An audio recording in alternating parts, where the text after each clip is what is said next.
Bom, então, bom dia mais uma vez a todos, sejam bem-vindos à aula de Direito Civil, Negócio Jurídico. Hoje nós vamos estudar a teoria das nulidades do negócio jurídico. Bom, o que é a teoria da nulidade dos negócios jurídicos?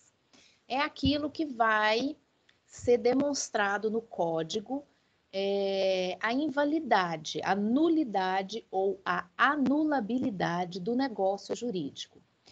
A previsão legal da teoria das nulidades está no artigo 166 a 184. Então, a primeira coisa que eu quero que vocês anotam aí é teoria geral das nulidades, previsão legal, artigo 166 ao 184. E quem tiver com o código já abre aí nesse artigo, porque a gente vai fazer leitura de alguns desses artigos aí. Mas sobre a teoria das nulidades, começa no 166. Inclusive, o próprio título desse capítulo é da invalidade dos negócios jurídicos. Então, a invalidade vai dizer respeito da nulidade ou da anulabilidade dos negócios jurídicos. Gente, e o que é isso, assim, nulidade, anulabilidade? Por que o código se presta a isso? Bom, primeiro, porque reconhecer a invalidade do negócio jurídico protege o sistema jurídico, protege o ordenamento jurídico, dá uma segurança jurídica para os negócios jurídicos, dá uma segurança para aquilo que se faz dentro do âmbito civil, né? Então, reforça a noção das regras que devem ser cumpridas. E regra não é só o regramento normativo, mas também aquele regramento implícito, que é o da boa-fé, né? Que tem que privilegiar a boa-fé, a lealdade, a honestidade, esses princípios basilares da convivência na sociedade. Então, a teoria das nulidades vem para proteger todo esse ordenamento jurídico, assim, tudo isso que envolve um negócio jurídico, porque nem tudo vai estar disciplinado no código, mas para que tenha um parâmetro de certo e de errado dentro dos negócios, então se tem a invalidade do negócio ou a nulidade ou anulabilidade do negócio jurídico, né? E aí, dentro dessa ideia, existe uma divisão da teoria da validade, né, das nulidades do negócio jurídico. E essa divisão é a nulidade e a anulabilidade. Então, coloca assim, divisão da invalidade.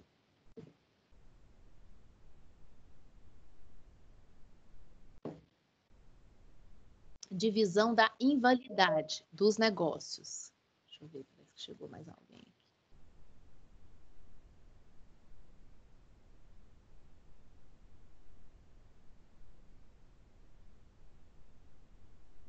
Divisão da invalidade. Aí você vai puxar uma setinha e colocar nulidade. Entre parênteses, você vai colocar negócio nulo. Bom dia, Amanda. Bom dia.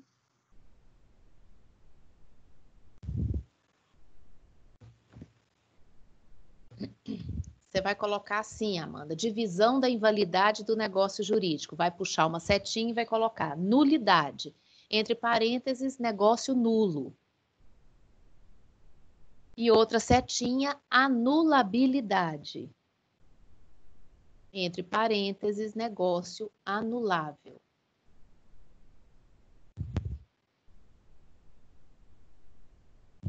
Então, nós temos duas espécies de invalidade, ou a teoria das nulidades do negócio jurídico. Lembrando, só para repetir aqui, porque a Amanda entrou agora, por que a gente estuda a teoria da nulidade do negócio jurídico?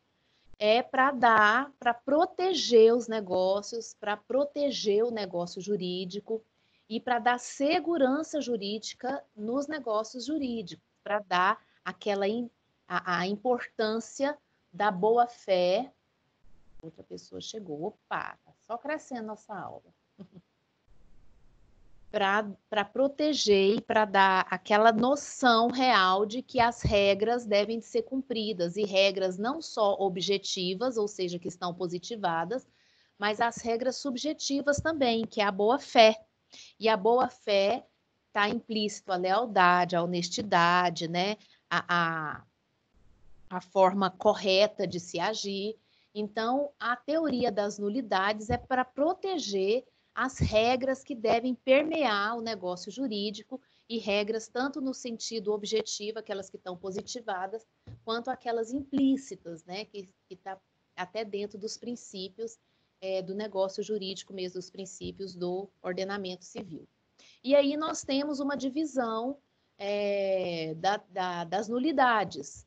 Nós temos uma divisão de invalidade. Nós temos a nulidade, que é o negócio nulo, e a anulabilidade, que é o negócio anulável. Tá? Então, nós temos duas divisões dentro da teoria das nulidades, que é o ato nulo e o ato anulável. Vamos começar com a nulidade. Então, coloca aí o primeiro item, é a nulidade. Negócio jurídico nulo. Aonde que está o negócio jurídico nulo dentro do ordenamento jurídico, no Código Civil? Está nos artigos 166 a 170.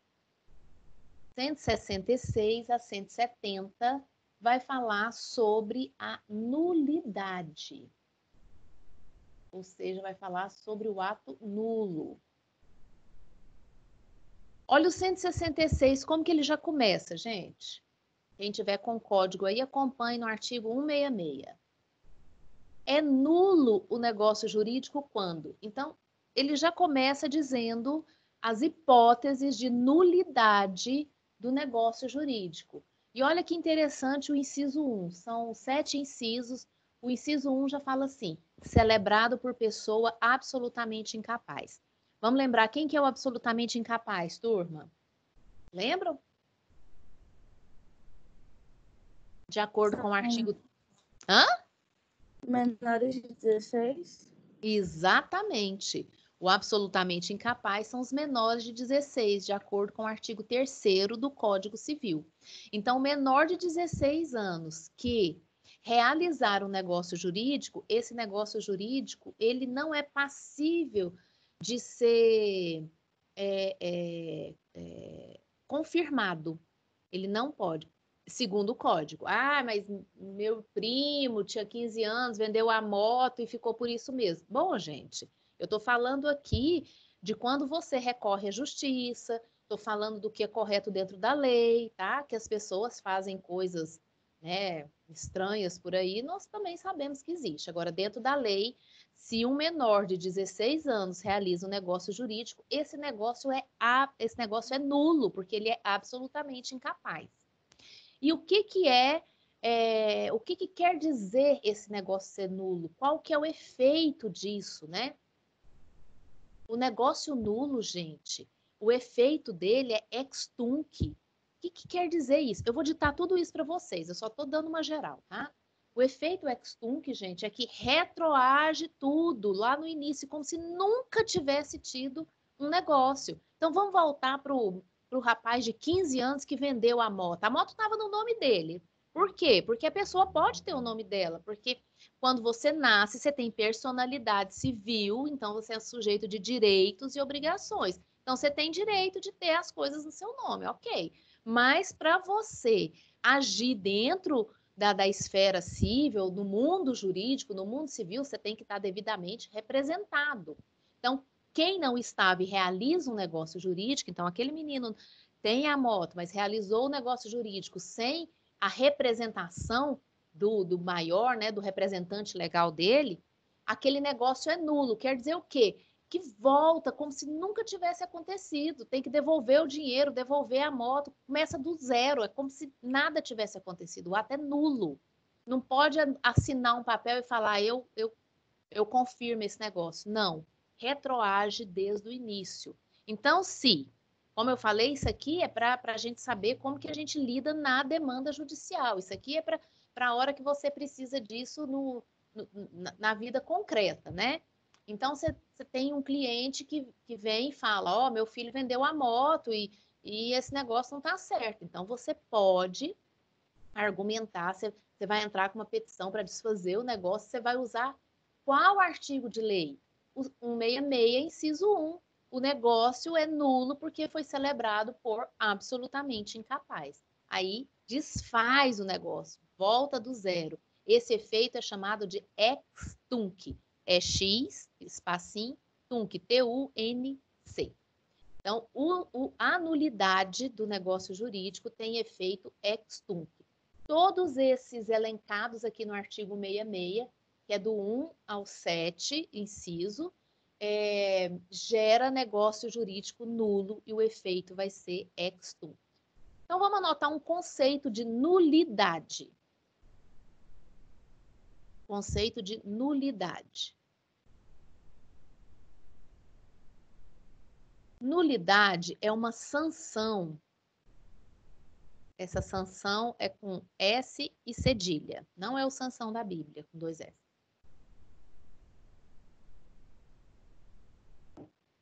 Nulidade é uma sanção imposta pela lei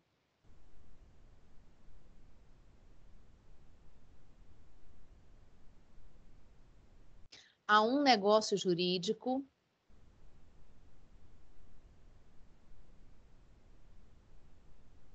que não observou a um negócio jurídico que não observou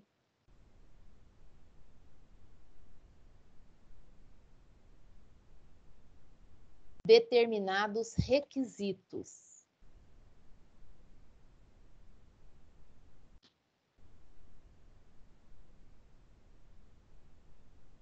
Nulidade é uma sanção imposta pela lei a um negócio jurídico que não observou determinados requisitos.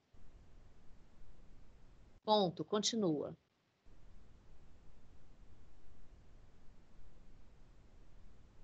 O ato nulo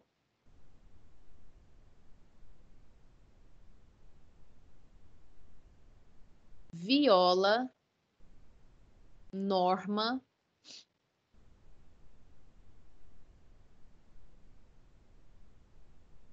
de ordem pública.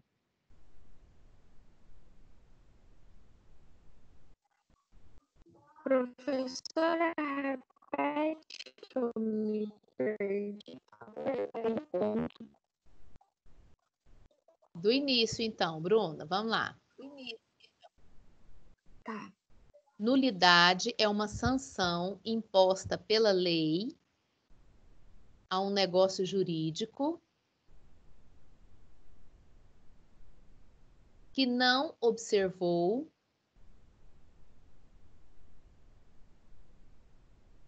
determinados requisitos. Ponto.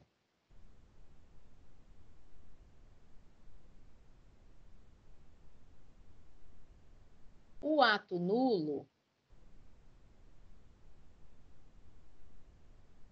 viola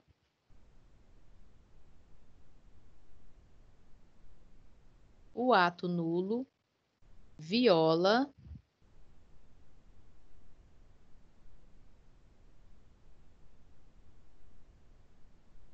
norma de ordem pública.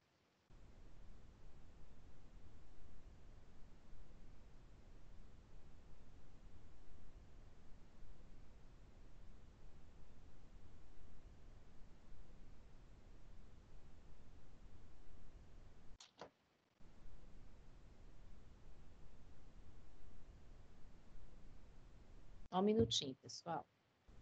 O ato nulo viola norma de ordem pública e carrega em si vício considerado grave.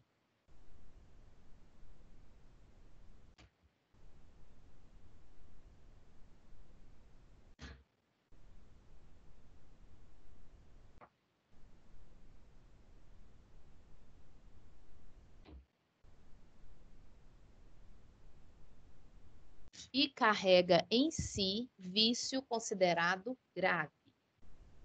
Bom, esse é o conceito de nulidade. Então, é interessante a gente pensar também a nulidade como uma sanção, ou seja, como uma pena, gente. Sanção é uma pena, né? É uma imposição, é um castigo imposto para quem fez uma coisa errada, né? Então, uma sanção, uma pena é exatamente isso. Então, para quem não observou os requisitos legais do negócio jurídico, é imposto isso. O negócio vai ser desfeito, é nulo, né?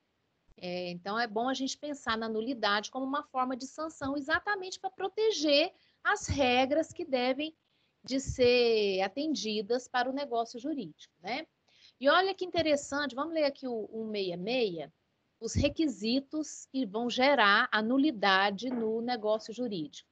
Então, o primeiro é celebrado por pessoa absolutamente incapaz. Chegou mais uma pessoa. Chegou sim.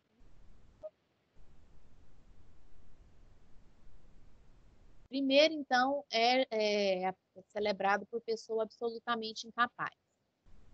O inciso 2, por ilícito, impossível ou indeterminado seu objeto. Então, lembra lá quando a gente estudou os requisitos do negócio jurídico, de validade, de existência, e a gente até brinca assim, quem está vendendo lote na lua, né?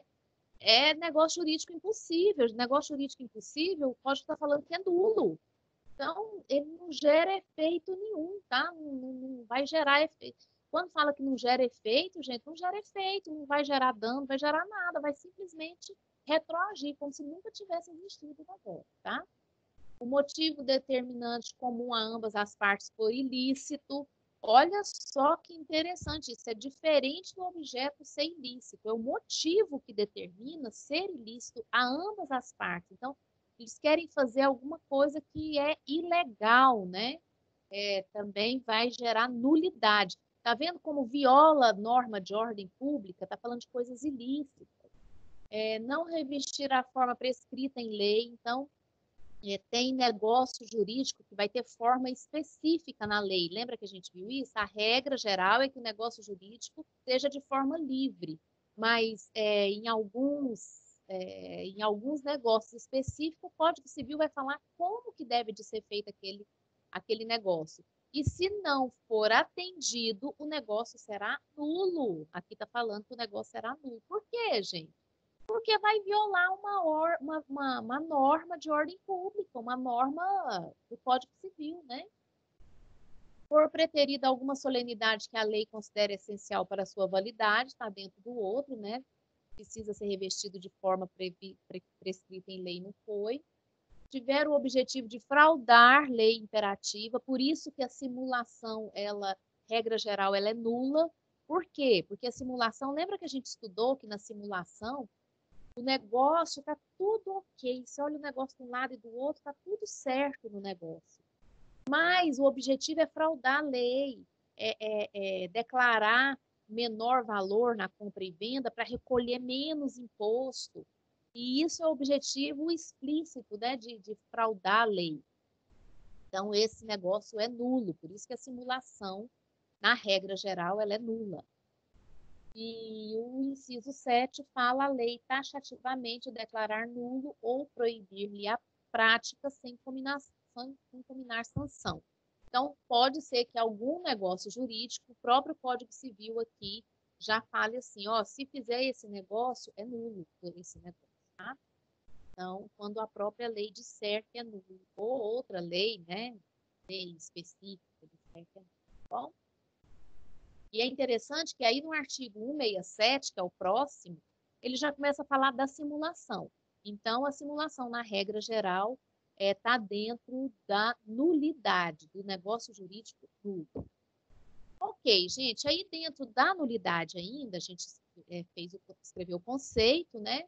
E o próximo item é espécies. Nós vamos ter duas espécies de nulidade. Então, anota, espécies.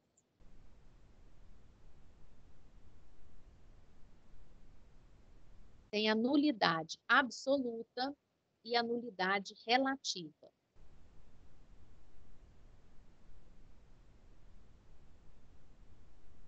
nulidade absoluta e nulidade relativa. A primeira, nulidade absoluta.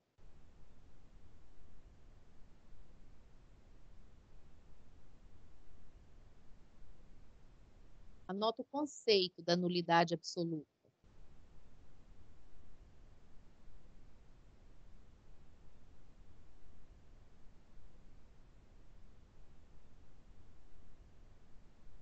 Conceito de nulidade absoluta.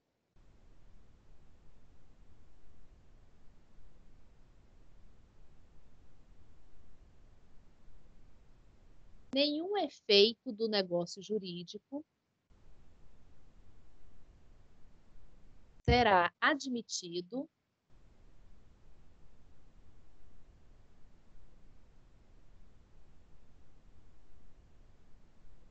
nenhum efeito do negócio jurídico será admitido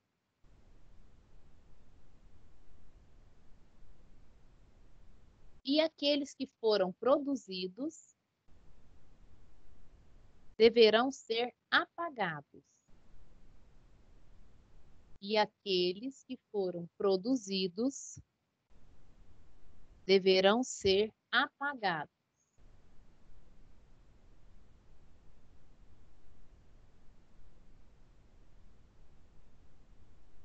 Então, a nulidade. Nenhum efeito do negócio jurídico será admitido e aqueles que foram produzidos deverão ser apagados. Ponto, continua.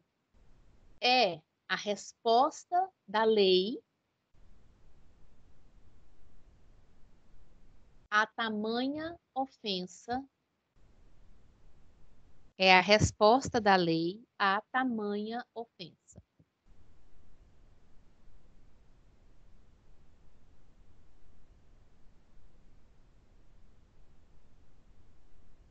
Então, ofender a lei, né, ou desrespeitar a lei, causa ofensa, né, gente, podemos dizer assim. E tem ofensa que é tão grave que vai gerar a nulidade do negócio. Então, esse foi o conceito da nulidade absoluta. Um outro item aí, hipóteses da nulidade absoluta. Ou hipóteses do negócio jurídico nulo. Hipóteses da nulidade absoluta do negócio jurídico nulo. É o artigo 166. Nota aí que é o artigo 166.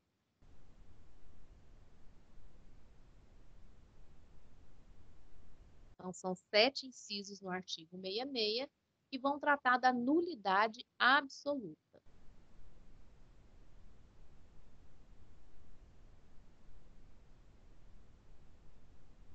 Agora, eu quero anotar com vocês algumas questões, algumas observações especiais sobre a nulidade absoluta. Então, a primeira observação.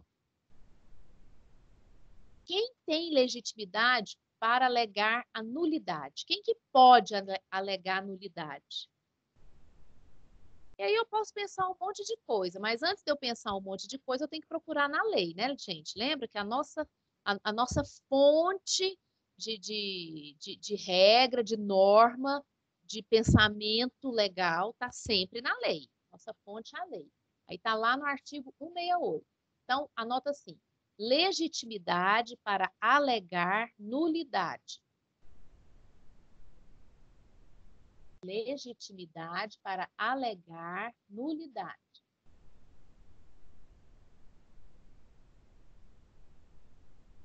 Você anota na frente, artigo 168, caput. Artigo 168, caput.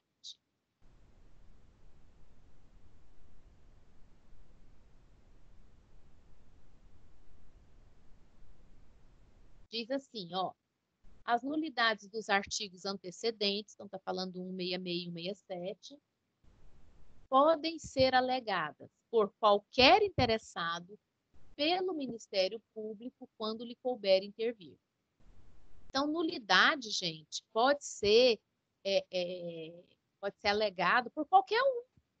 Então, eu vi que tem nulidade naquele negócio. Eu trabalho no cartório, mas não fui eu que fiz aquele contrato. Mas vi que ele está errado, eu posso alegar? Posso. Alegar como? Em juízo, tá? Não é sair falando na rua. Nós estamos falando aqui de uma ação judicial. Ou o Ministério Público, quando lhe couber intervir. Quando que o Ministério Público pode intervir? Por exemplo, no caso do absolutamente incapaz. O Ministério Público é o tutor, né, dos absolutamente incapazes. Aliás, dos incapazes até 18 anos, o Ministério Público tem obrigatoriedade de acompanhar as questões de menores de 18 anos.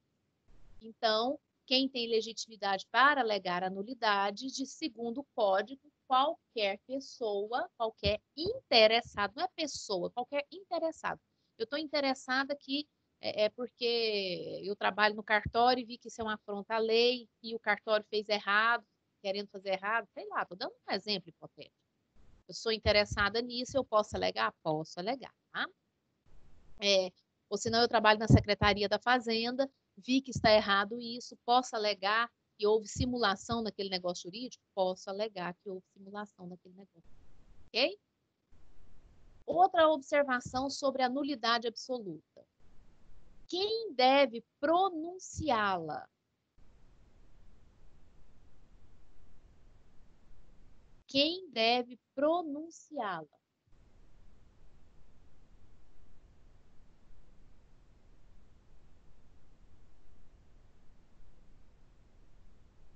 Aí, quando a gente fala pronunciá-la, a gente já está falando numa ação que está correndo, tá, gente? A gente já está falando de algo que já está acontecendo. Então, quem pode pronunciar essa nulidade? Aí, quem pode está no artigo 168, parágrafo único. Anota. Artigo 168, parágrafo único.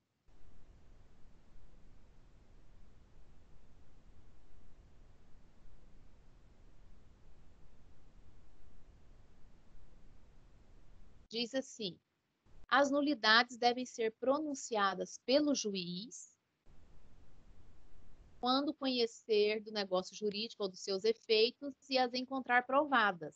Então, tá lá, eles estão discutindo alguma coisa de um negócio jurídico numa ação, tá? Não necessariamente a nulidade, não. Tá um problema ali num contrato, né? As partes estão litigando ali algum problema. O juiz, quando bate o olho naquilo ali, vai verificar as provas, o contrato e tudo mais, vê que tem nulidade absoluta. Ué, foi celebrado por absolutamente incapaz, ou esse negócio é ilícito, ou o motivo daquele negócio foi ilícito. Ele verifica, o juiz verifica ali que se encaixa num dos 7 incisos do 166. O juiz tem que ficar quieto porque ele é inerte, porque a jurisdição é inerte, né? Vocês vão, não sei se vocês estão fazendo TGP, ou a hora que for fazer teoria geral do processo, vocês vão ver que um dos princípios da jurisdição ou um dos princípios do juízo é ele ser inerte, ele não pode se pronunciar enquanto ele não for provocado. Mas nesse caso, o juiz tem que ser, ele tem que falar de ofício, ele verificou imediatamente, ele tem que responder a isso, tá? E mesmo que ele declare que é ato nulo, se as partes quiserem convalidarem o negócio, não, excelência, tudo bem, mas a gente quer continuar o negócio, ele não pode aceitar.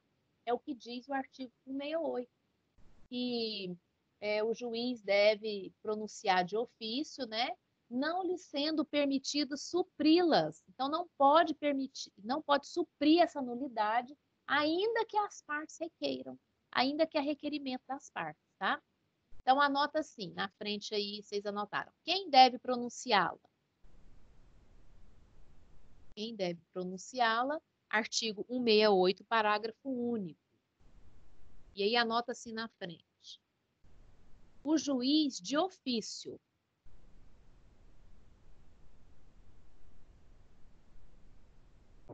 O juiz de ofício.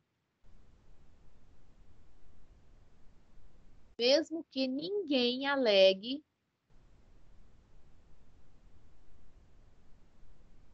durante a ação judicial.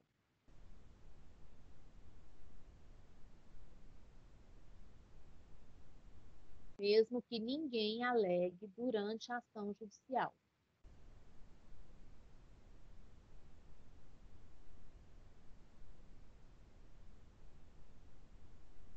Então, durante o processo, ninguém falou nada de nulidade, mas o juiz viu, não tem jeito, o juiz tem que pronunciar.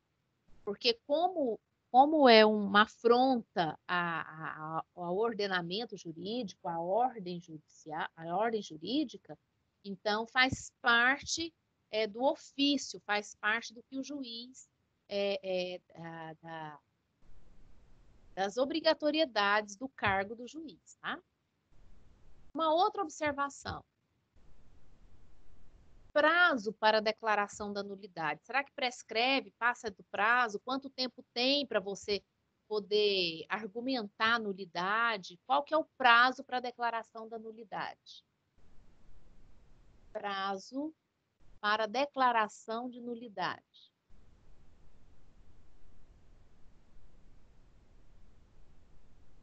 Está no artigo 169. Artigo 169.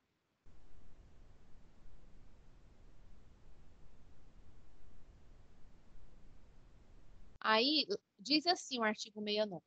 O negócio jurídico nulo não é suscetível de confirmação. Está confirmando aquilo que estava já no 168, né? Mesmo que as partes requeiram ao juiz que seja suprido, não é possível. O 69 vem e confirma isso. Ele não é suscetível de confirmação. Ah, mas nós queremos continuar no negócio. Não, é nulo, é nulo. Nem convalesce pelo decurso do tempo.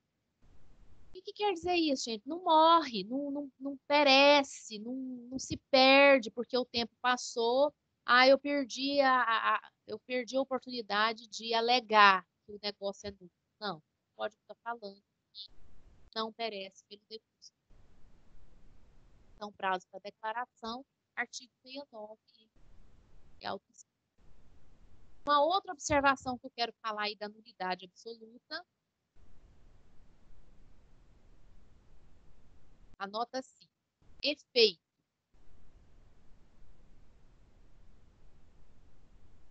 A anulação tem efeito ex tunc. São duas palavras. Ex é x, espaço, tunc. T-U-N-C. A anulação tem efeitos ex tunc. Ou seja,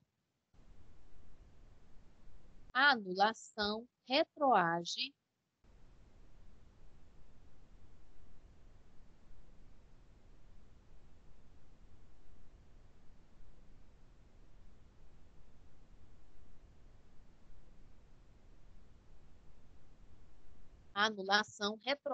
à data da ocorrência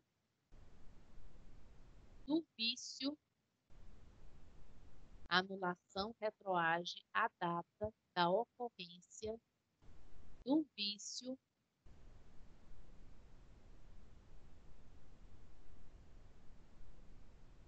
que gerou a nulidade. A anulação retroage à data da ocorrência do vício que gerou a nulidade.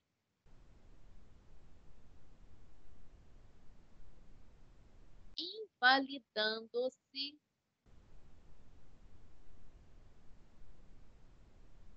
todos os efeitos desde então. Invalidando-se todos os efeitos desde então.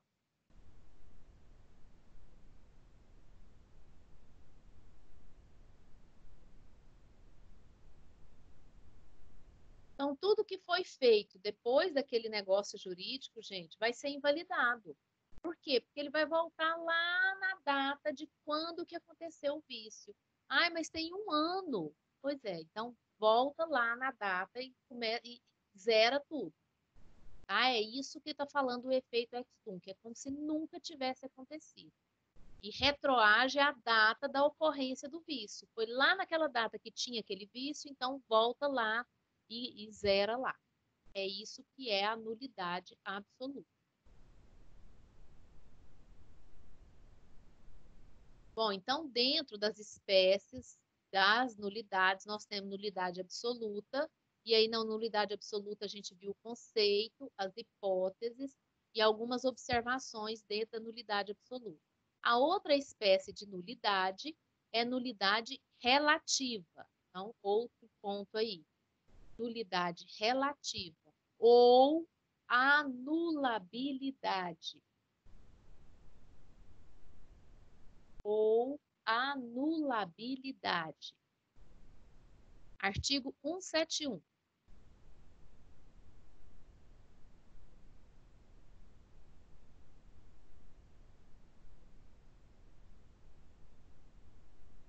Artigo 171. Gente, então olha só, o ato jurídico pode ser nulo ou anulado. Quando for nulo, é nulidade absoluta. Quando for nulidade relativa, é também chamado de anulabilidade. Então, é o que a gente vai tratar agora, anulabilidade. E quais são as hipóteses de anulabilidade? Está lá no artigo 71. Vamos ver lá? Põe comigo aqui a leitura do 71. Diz assim: além dos casos expressamente declarados na lei, é anulável o negócio jurídico. 1. Por incapacidade relativa do agente. Então, aqui eu já estou falando do agente relativamente incapaz, que é aquele que tem de 16 a 18 anos, e os outros casos também que estão lá no artigo 4º do Código Civil, né? Do pródigo, alcoólico, aquele que está por causa transitória ou permanente impedido de exprimir opinião, também são relativamente incapazes, tá? Não vamos pensar só na hipótese dos 16 a 18 anos, não. Tem aqueles outros casos que estão sob tutela, né, que é dado curador para eles.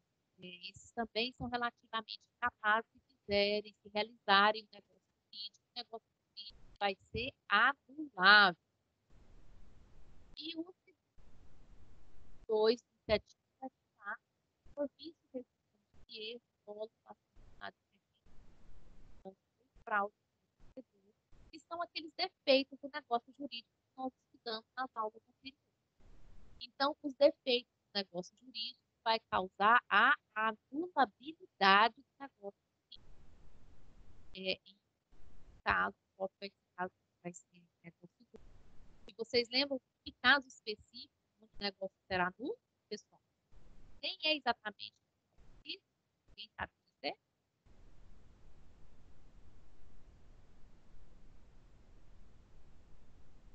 Ei, cadê você? Coação absoluta, lembra? Que é coação física absoluta. E a gente estuda dentro dos efeitos do negócio jurídico, mas, na verdade, vai atacar um requisito de existência, né? Porque nem existe a vontade. Então, a coação absoluta, embora ela, dentro do vício do negócio jurídico, nem pode falar que existe, porque, na verdade, não se encontra o requisito essencial do negócio jurídico, que é a vontade de fazer realizado, que é considerado um negócio inexistente e não visto, tá? Causa a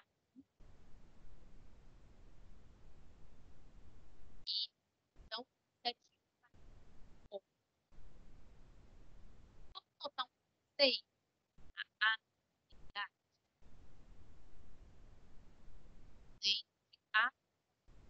conceito de atividade relativa. Lembra sempre desse que a gente de fora da Professora, sim. a sua voz está cortando no vídeo. Não sei se é a minha internet ou é a sua. Jailson, não sei também, mas hora que faltar alguma parte para ditar, aí você me interrompe. Se você quiser que eu repita alguma coisa, porque na internet tem isso, né? A hora que a Bruna mesmo me perguntou, para eu repetir, a voz dela veio toda picadinha para mim. Então, também não sei. Beleza, ok. Você quer que repete alguma coisa? Só se a professora já ditou o conceito. Ditou ou não? Não, vou começar agora. Ok. Então, vamos anotar o conceito de anulabilidade. O ato anulável, anota assim, o ato anulável é menos grave. O ato anulável é menos grave. E decorre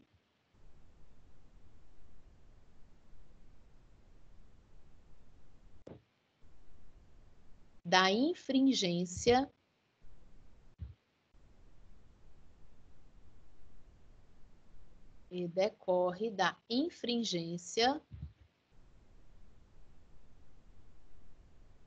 de norma jurídica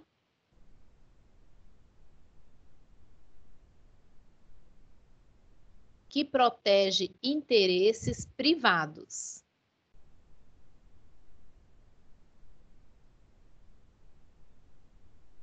O ato anulável é menos grave e decorre da infringência de norma jurídica que protege interesses interesses privados. Meramente. Ponto, continua. A anulabilidade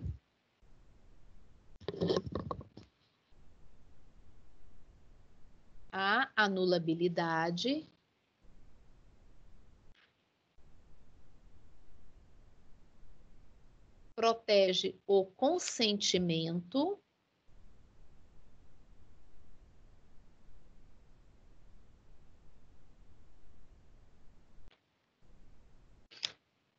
ou se refere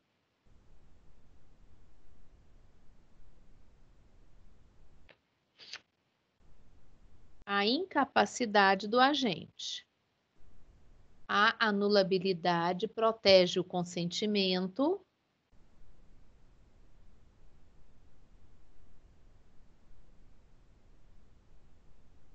ou se refere à incapacidade do agente.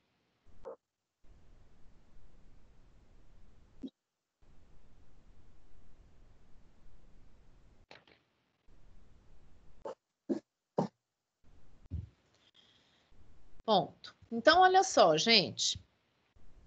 Enquanto a nulidade absoluta, né? Ela vai proteger norma de ordem pública, uma afronta à ordem pública. Aqui a anulabilidade, ela está protegendo o consentimento. Teve algum problema lá na hora de você expressar a sua vontade.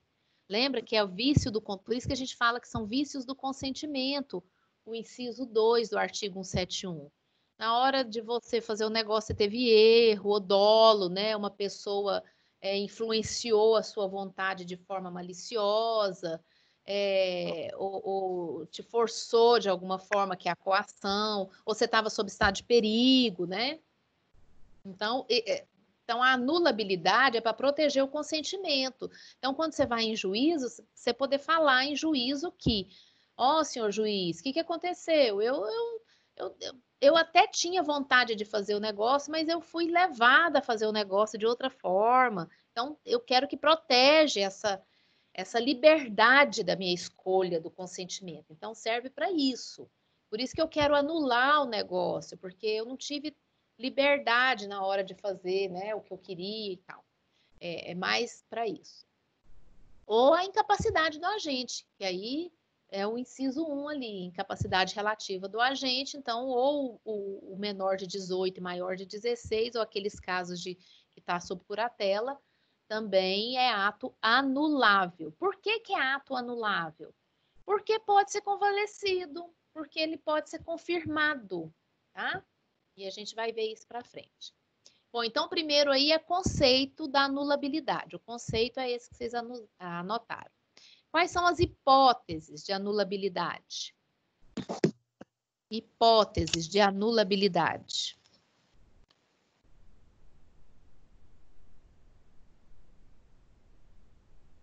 São duas.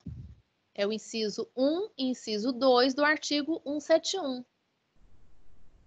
Hipóteses de anulabilidade são duas. Inciso 1 e inciso 2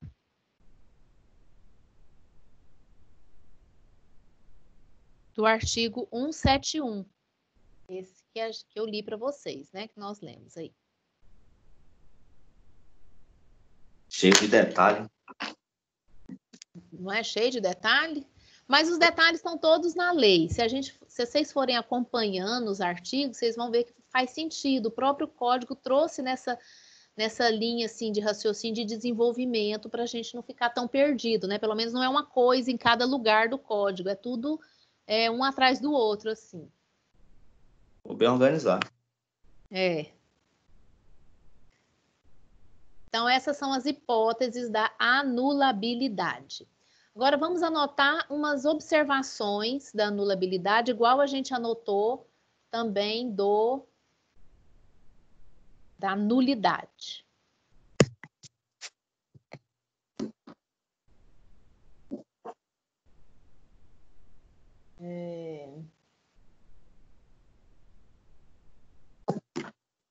Então, primeira observação aí. Quem tem legitimidade para alegar a anulabilidade? Então, anota assim: legitimidade para alegar a anulabilidade.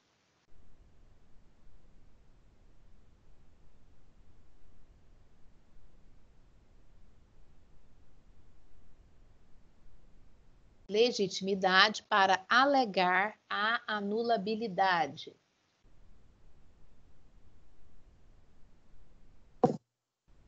Artigo 177. Artigo 177. Olha só o que diz. A anulabilidade não tem efeito antes de julgada por sentença, nem se pronuncia de ofício. Só os interessados a podem alegar. Então, quem que pode alegar o ato anulável? Só aqueles que fizeram parte do negócio. Outros não podem.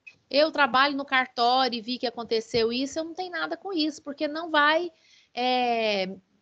me agredir diretamente nem indiretamente, tá? Então, só os interessados podem alegar. Então, legitimidade para alegar a anulabilidade, só os interessados podem alegar.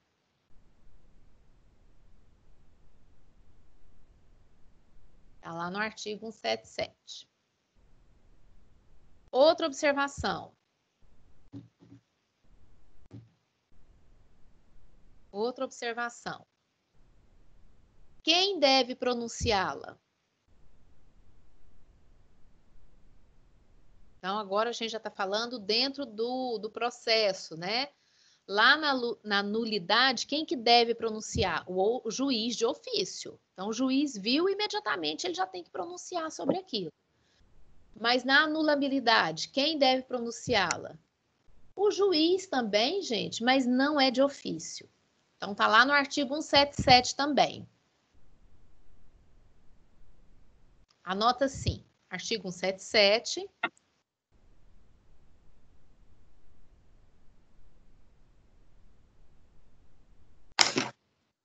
Quem deve pronunciá-la? Artigo 177, aí você coloca o juiz, mas só irá declarar a anulabilidade, né?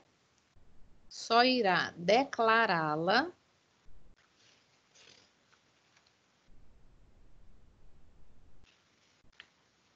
se os interessados a alegarem.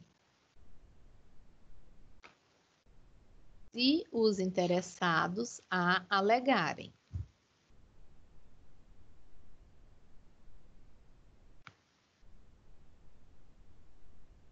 Vírgula, porque as partes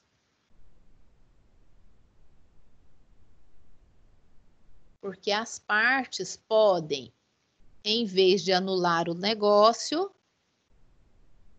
porque as partes podem, em vez de anular o negócio, levá-lo adiante.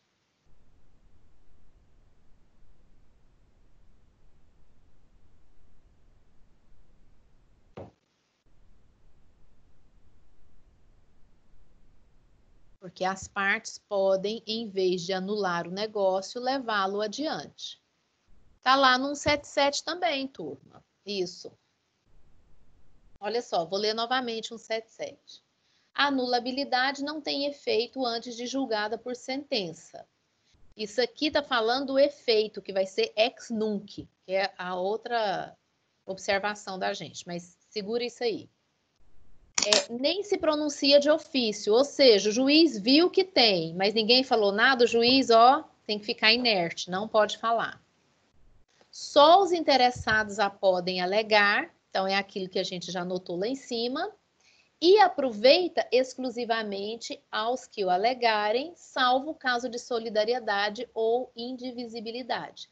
Então, só as partes que podem alegar e vai aproveitar, ou seja, vai ser importante só para essas partes, mas ninguém, tá? Ninguém vai se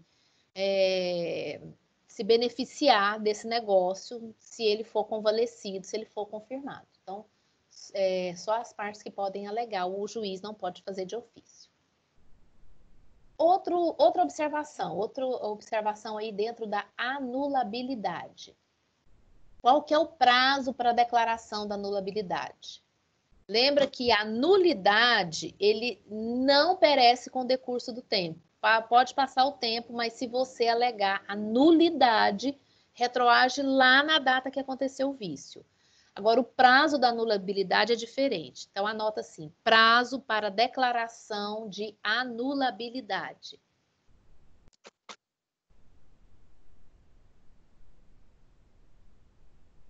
Prazo para declaração de anulabilidade.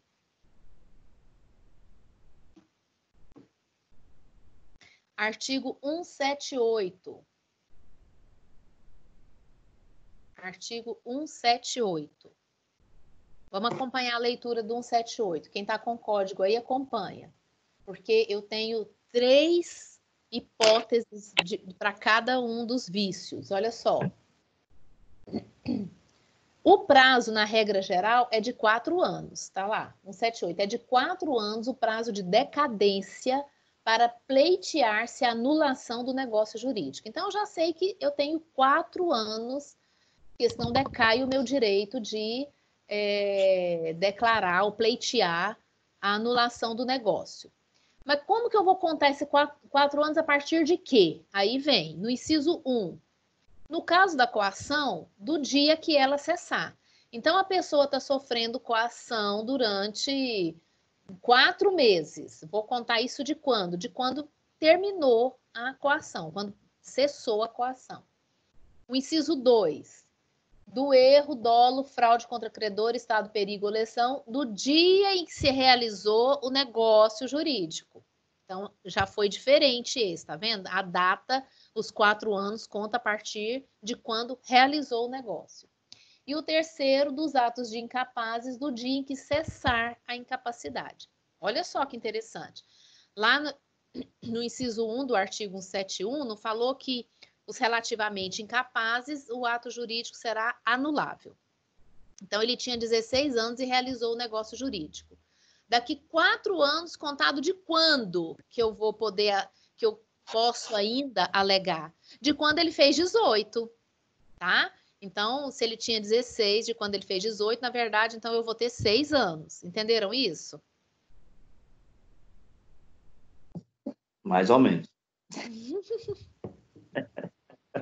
Esse cálculo aí não entrou na minha cabeça, não. Então, vamos lá. Ótimo, Jailson. Vamos pensar aqui.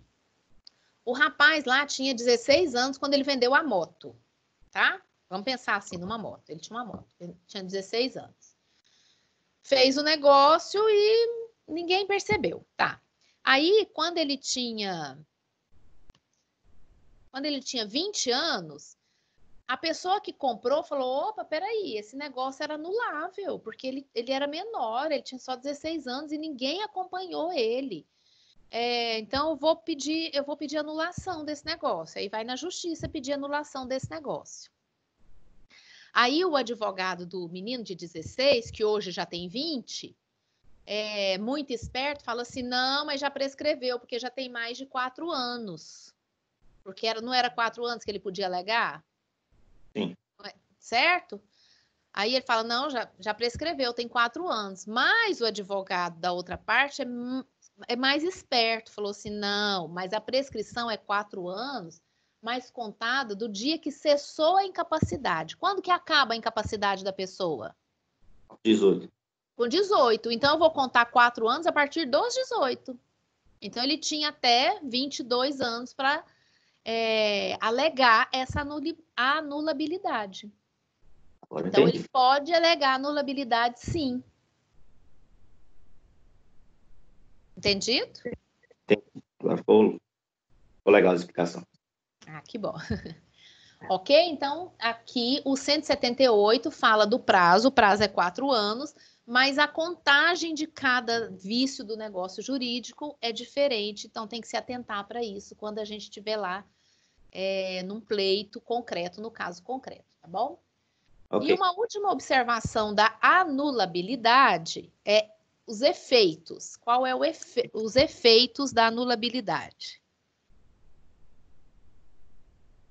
Efeitos da anulabilidade.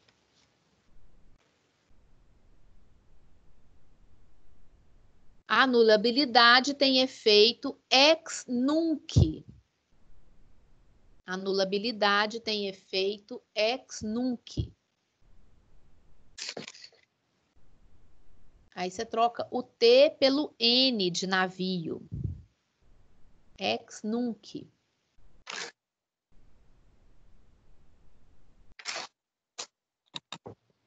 Gente, o que quer dizer o efeito ex nunc? Que não vai retroagir tudo, igual lá o ex tunc, vai voltar lá na data do negócio jurídico. Não. O ex nunc só vai retroagir até a data da sentença. Lembra lá que eu falei assim, o 177? Falei, segura aí que daqui a pouquinho a gente fala isso. Vamos voltar lá no 177. Fala assim, ó, a nulidade não tem efeito antes de julgada por sentença. Então, ela só vai ter efeito depois da sentença. Ou seja, tudo que aconteceu até a data da sentença, do negócio jurídico até a data da sentença, é válido. Qualquer coisa que tenha acontecido com aquele negócio, com aquele objeto, vai ser válido. A partir da sentença é que vai ser declarada a anulabilidade. Então, anota assim: a anulabilidade tem efeitos ex nunc, ou seja, os efeitos são anulados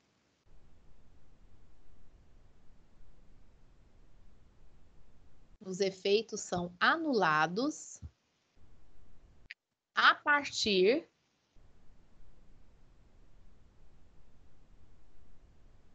da decisão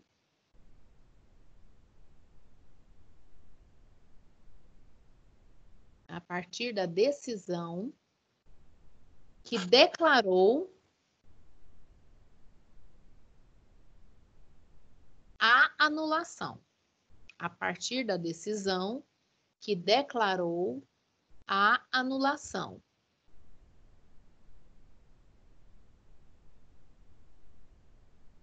E não desde a causa.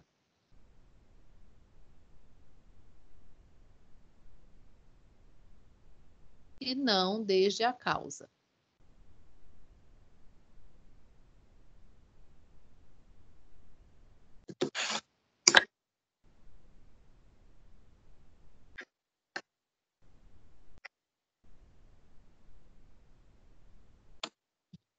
Ponto. Eu quero agora mostrar uma tabelinha que eu fiz para vocês. Deixa eu ver se eu consigo, tá? Vou tentar colocar na tela aqui. Só um minuto. Aí vocês me falam se está dando certo. Ok. Não aparece aqui.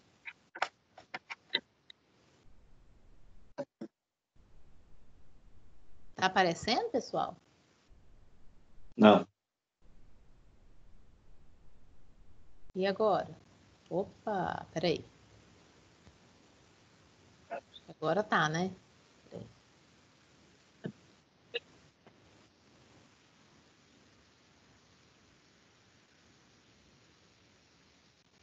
Apareceu. Deu?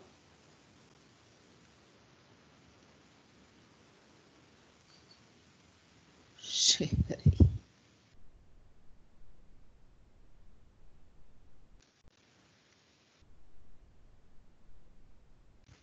Tá vendo aí? Apareceu. Aham. Isso. Olha só, eu fiz uma tabela, eu vou disponibilizar ela no AVA para vocês, tá bom? Mas para a gente Ok. poder ver exatamente as diferenças da nulidade relativa e nulidade absoluta. Então, vamos acompanhando aí. A nulidade relativa, que é o ato anulável, é decretada no interesse privado, ou seja, as partes que vão decretar ou para o interesse privado. Enquanto que na nulidade absoluta vai tutelar o interesse público. Então, está agredindo uma norma de interesse público, então vai tutelar o interesse público. Só pode ser suprida pelo juiz a requerimento das partes a nulidade relativa. Lembra que vocês anotaram isso? A nulidade relativa é só as partes que podem requerer. Enquanto na nulidade absoluta, ela pode ser decretada de ofício pelo juiz, independentemente de requerimento das partes. Tudo aquilo que a gente anotou, né? Na nulidade relativa, o ato anulável pode ser confirmado pelas partes, sem necessidade de sua anulação. Isso quer dizer o quê, gente? Que eles estão lá discutindo na demanda judicial a anulação, a anulabilidade de um negócio, mas as partes resolvem que querem manter o negócio. Pode? Na nulidade relativa, sim, tá? O ato pode ser confirmado. Você vai para a nulidade absoluta, em regra, não se admite a confirmação pelas partes de um ato que está eivado de nulidade. É o que a gente viu lá no artigo de lei. Lembra disso? Que a nulidade não pode ser confirmada. Na regra geral, tá bom? Outro ponto aí.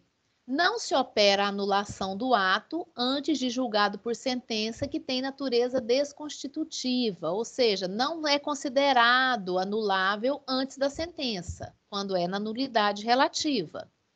Na nulidade absoluta, não se opera a nulidade antes de julgada por sentença, mas sua natureza é meramente declaratória. Quer dizer o que isso? Que vai só declarar que o ato é nulo. Ele não vai desconstituir um negócio, porque o negócio já vai ser nulo desde o início, gente. Enquanto que na nulidade relativa, o negócio ele tem efeitos até o ato da sentença. Então, por isso que fala que a natureza é desconstitutiva, vai desconstituir a partir daquele ato específico o negócio jurídico. Mas na nulidade absoluta vai só declarar que o ato já é nulo, porque ele é nulo desde sempre. Na nulidade relativa, só pode ser alegada pelos interessados. E quem que são os interessados? O relativamente incapaz e o que manifestou a vontade viciada. Na nulidade absoluta, por quem que pode ser alegada? Por qualquer interessado e pelo Ministério Público. Lembra que a gente viu isso também, né? Outro ponto aí, os atos anuláveis sujeitam-se à decadência. Então, o ato anulável, lembra que lá tem decadência de 4 anos, e aí tem os prazos direitinho lá no 178. Já na nulidade absoluta, em regra, a nulidade de um ato pode ser decretada em qualquer tempo, pois não estão sujeitos à decadência. Lembra disso? Então, eu posso declarar ou pedir a declaração da nulidade de um ato em qualquer tempo, tá? E por último aí, em regra, um negócio anulável produz efeitos até o momento da decretação da sua invalidade, ou seja, o efeito é ex nunc, não vai retroagir. Ele vai acontecer a partir da data da sentença. E a nulidade absoluta, o ato nulo não produz nenhum efeito, ou seja, é ex tunc, retroage desde a data do vício. Então, é como se nunca tivesse acontecido o negócio jurídico. Ok, turma? Quadro. Ok. Vou tentar voltar para mim, hein? Vamos ver se dá certo.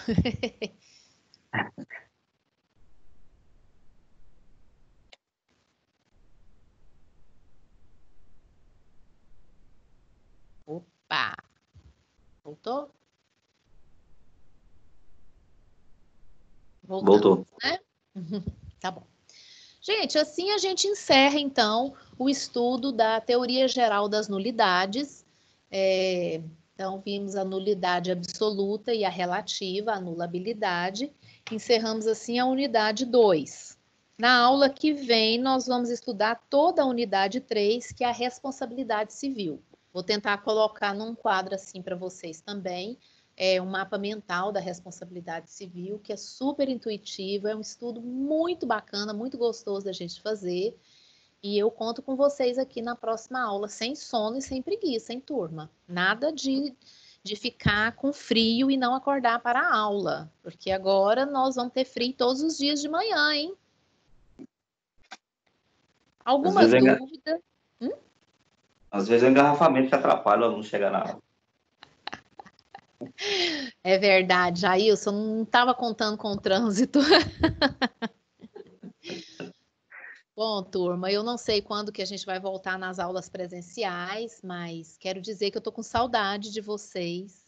Espero o momento da gente voltar lá no encontro presencial, porque embora eu esteja me esforçando e tentando passar o máximo aqui para vocês, eu ainda me sinto frustrada. Acho que não está legal, mas é o que nós temos e eu não vou deixar de passar isso para vocês, tá bom? Ok. Alguma dúvida nisso que a gente estudou, da teoria das nulidades? Vocês querem perguntar alguma coisa? Meninas, cadê vocês?